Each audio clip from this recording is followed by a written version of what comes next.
জানতে পারছি যে ডিজে ইআই ক্যামেরা লাগানো হয়েছে। সিঙ্গেল লাল বাতি জ্বলবো বা থেমে যাবো। এআই যদি সব জায়গায় চালু হয় আমাদের কাজ মনে করেন অনেকাংশে কমে যাবে।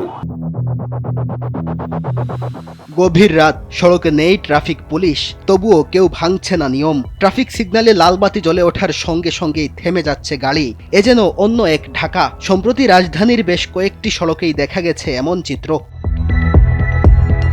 ঢাকার ব্যস্ততম সড়কগুলোতে দিনের বেলা নিয়ম ভাঙার দৃশ্য ছিল খুবই পরিচিত।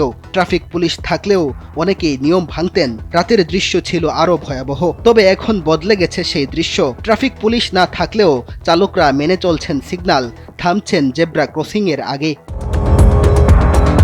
সম্প্রতি ঢাকা মেট্রোপলিটন এলাকার বেশ কিছু সড়কে বসানো হয়েছে কৃত্রিম বুদ্ধিমত্তার প্রযুক্তি তথা এআই ক্যামেরা। ট্রাফিক আইন ভঙ্গের ঘটনা ক্যামেরাগুলো স্বয়ংক্রিয়ভাবে শনাক্ত করতে পারে। সিগন্যাল অমান্য, লেন পরিবর্তন কিংবা অতিরিক্ত গতি সবকিছুই চলে আসে নজরদারিতে। ফেসবুক চালাই বিধায় জানতে পারছি যে ডিজে ইআই ক্যামেরা লাগানো হয়েছে। সিগন্যাল অ্যাভয়েড করলে মামলা অটোমেটিকলি দেয়। সবাই জানতে পারছি এবং জানি, কিন্তু তারপরেও এ বিষয়ে সবাইকে সতর্ক আগে করা দরকার ছিল বা করা উচিত ছিল। যাই হোক, এখন ইদানিং জানতে পারছি যে ইআই ক্যামেরা লাগানো হয়েছে প্রত্যেকটা ট্রাফিক সিগন্যালে। ঢাকা শহরে যারা নিয়মিত গাড়ি চালান তারা এআই ক্যামেরা স্থাপনকে ইতিবাচক হিসেবে দেখছেন। স্বয়ংক্রিয় পদ্ধতিতে ট্রাফিক পরিচালনার কারণে সড়কের জ্যাম কমে আসবে বলে আশাবাদী তারা। অনেকেই সিঙ্গেল ট্রাফিক দিলেও মানে না, জন্য আর কি এই যে নিয়মটা করছে এটা একটা ভালো আসুক। কারণ অনেক সময় সার্জনে ট্রাফিকেও সিঙ্গেল দিয়ে গল্প শুরু করে, দেখা যায় যে এই এক সাইডের যা ছাড়ে আর এক সাইডের ছাড়ে না। আবার দেখা যায় যে এখন নিয়ন্ত্রণে আসছে, এটা একটা ভালো কাজ। কারণ সিঙ্গেল লাল বাতি জ্বলবো বা থেমে যাবো, হলুদ প্রতিটা সিঙ্গেলে এরকম আসলে দেওয়া উচিত। ট্রাফিক নিয়ন্ত্রণের জন্য প্রযুক্তির সহায়তা নেওয়ায় ট্রাফিক পুলিশের মাঝেও স্বস্তি কাজ করছে।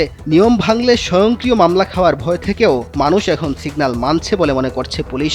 এআই যদি সব জায়গায় চালু হয় আমাদের কাজ মনে করেন অনেকাংশে কমে যাবে। আমাদের মূল কাজ আসলে মামলা করা না, মানে মানুষের ভিতরে যেন আইনের প্রতি একটা শ্রদ্ধা বা ভয়, যেটাই বলেন যে আমি এইটুকু পার হয়ে গেলে আমার মামলা হইতে পারে, আমার একটা জরিমানা হইতে পারে।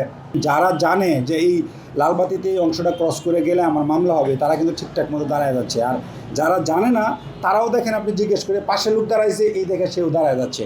সড়কের যানজট এবং দুর্ঘটনা এড়াতে যখন এআই ক্যামেরা নতুন আশার আলো দেখাচ্ছে, তখন চিন্তার কারণ হয়ে দাঁড়িয়েছে নাম্বার প্লেটহীন গাড়ি এবং ব্যাটারি চালিত অটোরিকশা। অটোরিকশাকে রেজিস্ট্রেশনের আওতায় নিয়ে আসলে পুরোপুরি সুফল পাবে ঢাকাবাসী।